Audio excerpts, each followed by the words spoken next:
Nkosi yamanzi. Nkosazane Yamazi.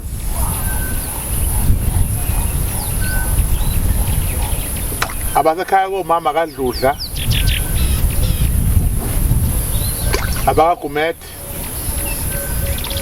AbakaMnguni abakakhona bomphakathi wayo bomalanje bayinkomo zamadoda. Ophakathi wayo okhondlo.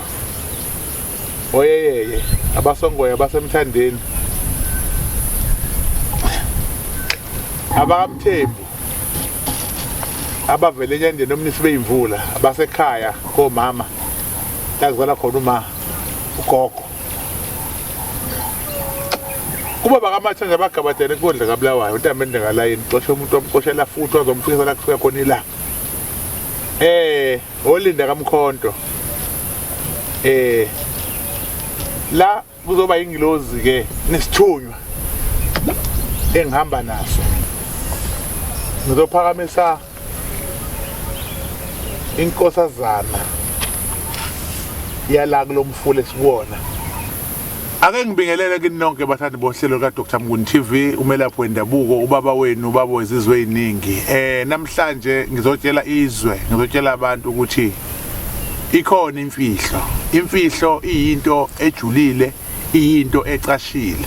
Okungukuthi uma unemfihlo usuke abantu bengazi ukuthi uphila njani, kodwa usuke wazi ukuthi uphila njani ngoba unemfihlo ethile. Zihlukene. Ikhona imfihlo embi, ikhona imfihlo enhle, kodwa yaziwa umnikazi wayo. Right, njengoba ngila emanzini namhlanje bengikhulumisa nje Inkosazane Yamazi. Amakhosazana ahlukene. Khona inkosazana yasemfuleni, khona ye eyasolwandle, khona yasemkhathini.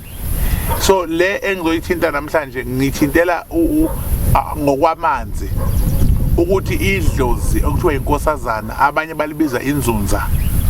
Idlozi lelo elumuntu owufish. Umlungu owufish bambiza ngemamedi, abanye bambiza ngopreach. Ohlala olwandle akafani nalo esinayela kulamanzi lawa ngoba yena umuntu kodwa ufish. Right, mangizelana ke ngisuke ngizokhulumisa izinto ezinjalo ngokwezicelo. Uma sizela sizocela siphatha lamashumi ayisikhombisa sithinte onke amadlozi inhlangothi zombili elasekhaya kumama elasekhaya isithunywa somuntu ahamba naso. Okuyinto ke lena eyenzakalayo umuntu mefike la samcelisa kanjalo ngale mali sasimkhela lamanzi uyakwazi ukugeza ngawo abona imangaliso ngoba kunabantu abangayisebenzisa imithi iyabehlula. Abanye imithi yabosha ukuthi ingabasebenzeli nje. Noma ethi uyawusebenzisa kufane. Noma ethi uyawusebenzisa nje kufane kube sengathi ena akenze lutho. Kodwa ngokuza la emfuleni afika thole isiwasho lesi sale nkosazana yomfula izoza. Abantu bengaduki. Nkosazana akuyona into ongalula ukuthi uze emfuleni uyibone. Kunezindlela ejule kakhulu engenza ukuthi uyibone. Kodwa kulula uma uzoza emfuleni uzonikela bese ukhulunyiswe naye uceliswe naye ukha amanzi uhambe uyawasebenzisa kwenzeke imanga. Kuvalekile emabhizinisini inhlanhla uyibone umenda ukho abantwana ubatholi izokwazi ukuthi ke manje mawugeza ngalamanzi kodwa kwenziwa isiko lokuthi inikeliswe zivuleke into zakho uphakama obumuntu.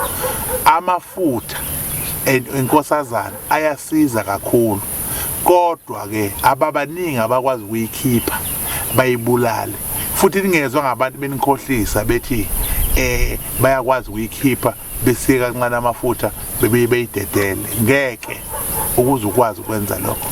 Njengoba ubona nje sila sithinta izulu liyashintsha ngoba sikhuluma ngento ejule kakhulu. So ngeke ukwazi ngoba umuntu akekho umuntu ongathi msike kancane abuye ayophila. Cha, uma izophuma isuke izobulawa ngamasika khona bese kuthwala izinto ezithile zayo zikwazi ukusebenza ayifi iphinde ivuke. Mayike yaphuma yafa nje kuphelile bese kwenziwa izinto zakhona. Akuyonto elula, akuyonto eyingane futhi ke akuyonto yosomanga laba abagcwele. kodwa yinto yabantu abaneqiniso nabantu abaserious. Imfihlo ukukhulumisana nayo thina esinayo esikwazi ukuthi masize emfuleni sikhulume naye siphahle siqede lapho sikhulume ngendlela yakho. Ngizothi ke kubantu abasondele abanenkinga edinga amanzi ewodwa sizokwazi ukubacelela, sizokwazi ukubamiselela. Yilokho engizokusho namhlanje ukuthi amandla enkosazana ayasebenza. Amandla enkosazana yasemanzini makhulu kakhulu. Ilokho engikuphethe, ningaphuthelwa nangokuzayo. Nkosi nibusise.